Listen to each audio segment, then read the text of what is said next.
the Rural Transformation Program.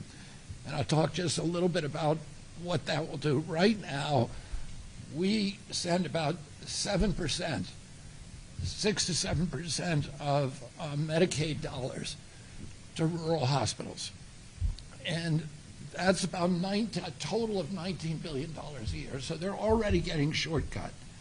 It's a very, very small sliver of what Medicaid pays out goes to these institutions in rural areas. President Trump's big, beautiful bill is going to give $50 billion over 5 years. So that's an infusion of $10 billion a year. That's an over 50% rise in the amount of federal dollars that is now flowing into rural areas.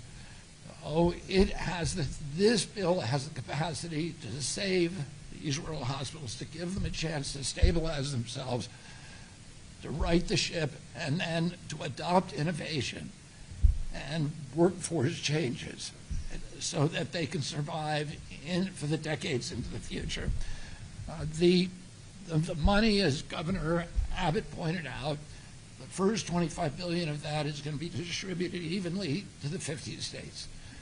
The second $25 billion is going to be distributed based upon a number of metrics, but particularly the quality of the applications. We want to see money spent on infrastructure. We want to see it spent particularly on innovation, adopting telehealth and AI in rural communities. We want to see it spent on workforce quality and quantity improvement, which is another staffing crisis that rural hospitals face.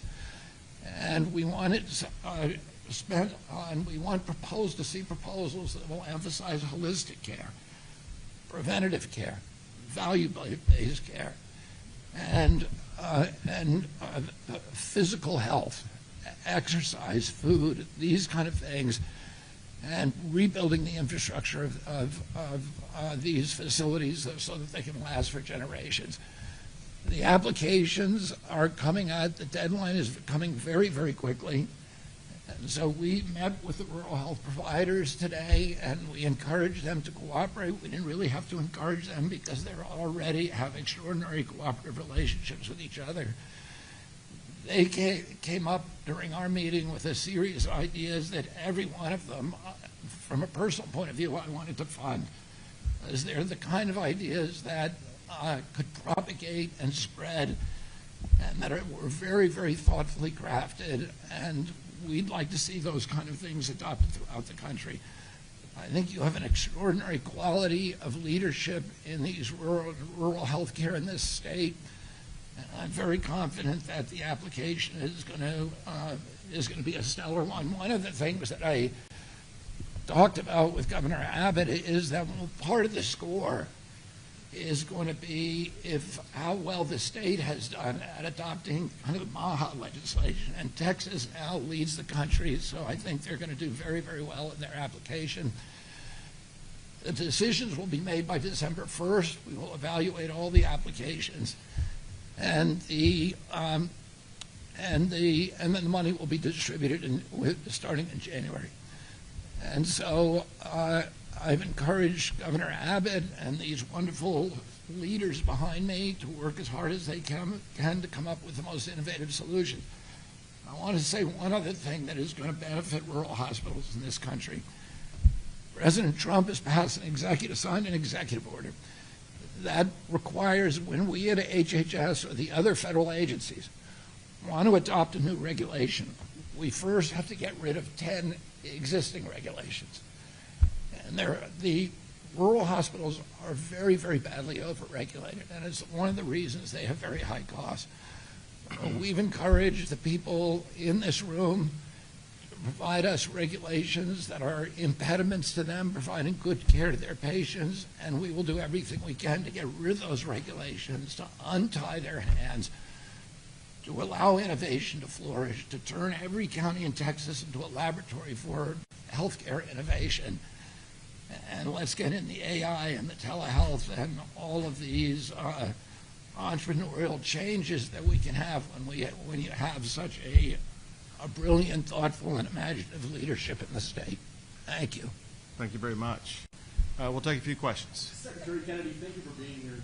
How can you ensure that the CDC can continue to operate effectively in light of these recent resignations? Oh, if I could just say one thing, I know he'll be happy to answer that in a second. If we could stay on topic first. Thank you for not wasting any time getting off topic. Let's. I know we're going to come back to you, but. Secretary, can I have a question for both you and the Secretary? What do you say, you're talking about a December 1st deadline, what do you say to the pregnant woman in Fayette County right now, or the cancer patient in Llano County right now, about keeping their health care options available?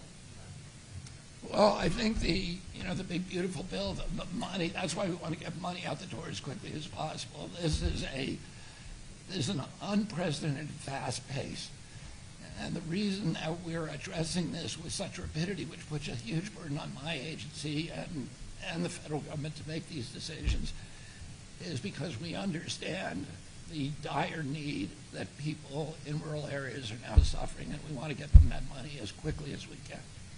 Also, in the legislation that we signed in the regular session, there was about $300 million that went to address healthcare needs like that in rural regions in the state of Texas. Secretary, I have a question for you.